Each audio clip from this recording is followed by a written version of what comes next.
Hi everyone. तो देखते हैं एक बहुत इंपॉर्टेंट चैप्टर जो कि क्लास 10th इंग्लिश का है, from the diary of Anne Frank. आप सब ने हमेशा या कभी ना कभी इनका नाम ज़रूर सुना होगा, एन फ्रैंक का। And she is considered as one of the best writers that we have in our literature, English literature, right. So let's discuss this chapter which is about, ये इनके खुद की डायरी से कुछ पेजेस को इन्होंने chapter का फॉर्म दिया है फॉर क्लास 10। तो समझते हैं। और इस स्टार्ट करने से पहले एक बहुत इंपॉर्टेंट बात बता दूं कि मान लीजिए कोई मोटी सी जो बुक होती है उसमें से कुछ पेजेस होते हैं 10 या 15 या कुछ भी वॉट अमाउंट, कुछ भी पेजेस जो होते हैं, जब हम उनको एज अ चैप्टर पढ़ते हैं तो that is basically the abstract of that particular original work. ठीक है, तो हम उसको कहते हैं एब्स्ट्रैक्ट वर्क। तो ये जो चैप्टर होने वाला है ये बेसिकली एन फ्रैंक की पूरी डायरी में से कुछ पन्ने हैं जो कि उन्होंने अपनी पूरी डायरी में बयां की हैं, उनकी कही हुई कुछ बातें हैं। तो चलिए देखते हैं कि आखिर from the diary of Anne Frank में क्या इन्होंने कहने की कोशिश की है। तो 1929 में इनका बर्थ हुआ था एंड 1945 में इनकी डेथ हो गई थी। सबसे पहली बात कि जो एन फ्रैंक थी वो ज्यूस थी, मतलब ये ज्यूस से कंट्री से बिलोंग करती थी। और हम सब ने हिस्ट्री में हमेशा जो नाजिज़म आइडियोलॉजी है वो भी पढ़ी होगी, तो हमें हमेशा से पता है कि जो नाजीज़ होते हैं वो हमेशा से ज्यूस के दुश्मन ही रहे हैं, हमेशा से इनके बीच में वॉर रहा है। तो जो भी ज्यूस आते थे उनको ये नाजीज़ हमेशा मार देते थे, है ना, एक कैंप में ले जाके। तो बिल्कुल इसी तरीके से ये 13 ईयर ओल्ड एन फ्रैंक, एक मासूम सी बच्ची, उनको भी इसी तरीके से बिना किसी कसूर के मार दिया गया था। चलिए सबसे पहले देखते हैं कि आखिर है क्या। तो एन फ्रैंक भी एक ज्यूस ही थी एंड इनको भी मारा गया था नाजीज़ द्वारा। इनका घर एम्स्टर्डम में है, ठीक है, एम्स्टर्डम में इनका घर था। 1942 से 44 तक वहाँ वो रही थी।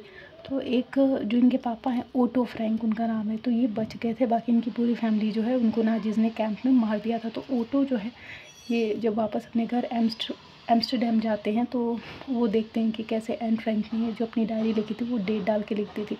तो उस डेट से पता चलता है कि उन्होंने करीबन 1 साल अपनी डायरी को कंप्लीट लिखा था हर एक दिन। तो 1 अगस्त 1944 लास्ट डेट था। जब ये वापस जाते हैं इनके पापा ओटो फ्रैंक अपने घर, तो ये देखते हैं कि जो एन फ्रैंक है उन्होंने अपनी डायरी लिखी थी।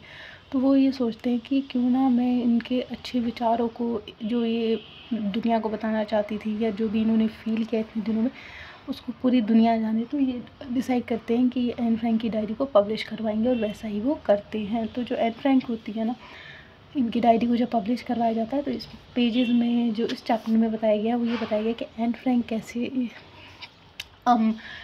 और जब ये स्कूल में होती हैं तो इनके जो टीचर्स होते हैं, 9 टीचर्स होते हैं इनके स्कूल में, तो सारे ही बहुत अच्छे टीचर्स होते हैं एंड इनको बहुत पसंद कर रहे होते हैं, पढ़ाई में भी अच्छी होती है। लेकिन इनके जो मैथ के टीचर होते हैं इनको कुछ खास पसंद नहीं करते।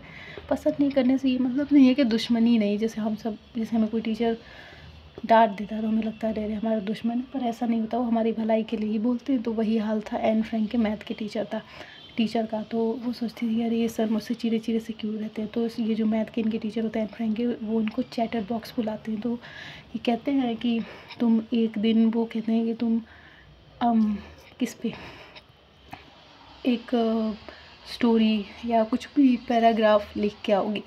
तो फिर वो एन फ्रैंक लिखती हैं एंड वो पहले सोचती हैं मैं बड़ा बड़ा कुछ भी लिख के 1 पेज में ख़त्म कर लेती, लेकिन फिर वो डिसाइड करती है कि नहीं, ये तो सब करते हैं नॉर्मली, लेकिन मैं कुछ अलग करूँगी ताकि सर को लगे कि हाँ मुझ पर कुछ बात है। तो वो फिर 3 पेजेस का काफ़ी डीप मीनिंग अपना लिखती हैं, स्लोगन या जो भी वो लिख रही होती हैं, एंड उसके बाद से वो लेके जाती हैं। तो उनके टीचर उसको देखते और फिर उनको बैठा देते। फिर कुछ दिन बाद वो वही चीज़ करती हैं, मतलब बोलती भी पाती हैं मैथ्स की टीचर की क्लास में। तो फिर वो दोबारा उनको सेम पनिशमेंट देते हैं कि तुम फिर से लिख के आओगी।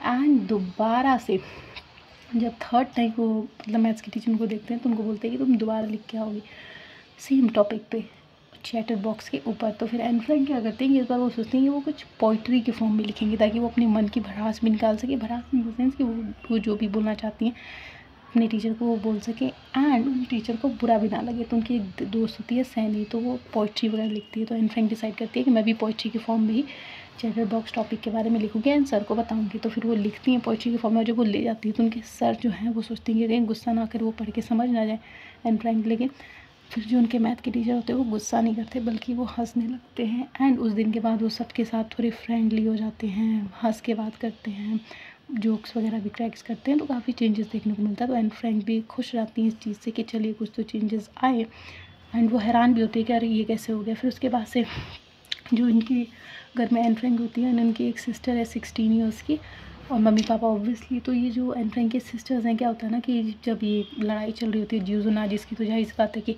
अनसेटलमेंट होता है, इनको अपना घर छोड़ के जाना पड़ता है। तो फिर सबसे पहले तो इनके मम्मी पापा हॉलैंड चले जाते हैं, फिर इनकी दादी जाती हैं जो कि बहुत बीमार होती है 1941 में, और 1942 जनवरी में वो मर जाती हैं फाइनली। उनकी दादी बेचारी का डेथ हो जाता है एन फ्रैंक की। और जो इनकी बहन होती है वो क्या 16 ईयर्स की जो इनकी सिस्टर है, वो भी हॉलैंड जाती हैं। एंड उसके बाद फाइनली एन फ्रैंक का टाइम आता है हॉलैंड जाने का 1934 में। तब वो जो जब जाती हैं, एक चीज़ और, इनके पापा की एज 36 थी, उनकी मम्मी की एज 25 थी। तो जब हॉलैंड ये जाती हैं तब मतलब उनको बहुत दुख होता है कि भाई मेरी दादी नहीं रही है वो। और जो इनकी फ्रेंड होती है स्कूल फ्रेंड, उनका नाम होता है जीएन। तो ये सब क्लास में जब बैठे होते हैं ना, तो सारे बच्चे मतलब रिजल्ट्स का वेट कर रहे थे और डर रहे थे कि पता नहीं रिज़ल्ट क्या होगा। कुछ बच्चे जो जैसे हम सब की लाइफ में होता है कि हमारे जो फ्रेंड्स होते हैं हर क्लास, आप सब क्लास से वाकिफ़ होंगे। 10th क्लास में पढ़ रहे हैं तब तो आप ऑब्वियसली एक्सपीरियंस कर रहे होंगे, नहीं कर रहे होंगे तो ये वीडियो देख के ज़रूर ध्यान में रखना और कर लेना एक्सपीरियंस की, थोड़ा यादगिरी रहेगी, ठीक है ना। तो हम सब एक्सपीरियंस करते हैं कि कैसे जब हमारा रिज़ल्ट आने वाला होता है तो हम सोचते हैं अरे बस, कोई होता है कि नहीं नहीं मेरे तो अच्छे ही आएंगे क्योंकि मैंने अच्छा पेपर दिया था, कोई होता है हे भगवान बचा ले पास करवा दे ये वो। तो फिर एन फ्रैंक जो होती हैं वो तो रिलैक्स होती हैं कि हाँ मेरे तो ठीक ही आएंगे, और वो पढ़ने में ठीक थे, तो मतलब उनको फेल होने का डर तो नहीं था। लेकिन उनके पीछे बैठे जो 2 लड़के थे वो इस बात पे हंस रहे थे कि देख लेना, मतलब वो ये बात बता रहे थे कि देखना क्लास में ये बच्चा फेल होगा और ये होगा 100% होगा।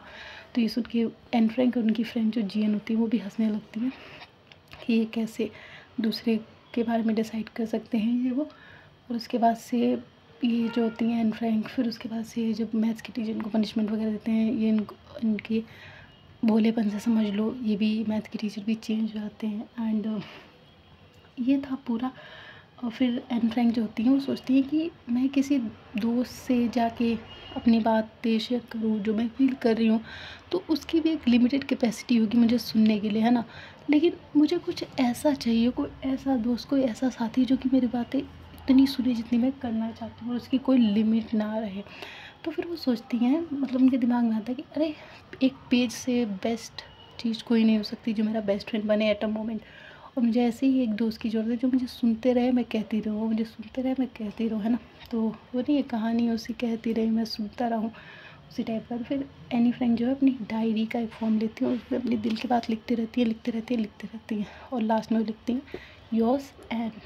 तो ये था from the diary of Anne Frank, जिसमें कैसे एक मासूम सी बच्ची जो भी मारी जाती है because of some so called ideology. And बहुत गलत चीज़ है ये, पर सोचिए जब वो इतनी कम उम्र में उन्होंने इतना कुछ दिया इस दुनिया को, अगर वो होती तो क्या बात होती। तो it was all about it. I hope it's clear, and if it is then do like share and subscribe the channel and comment. Thank you.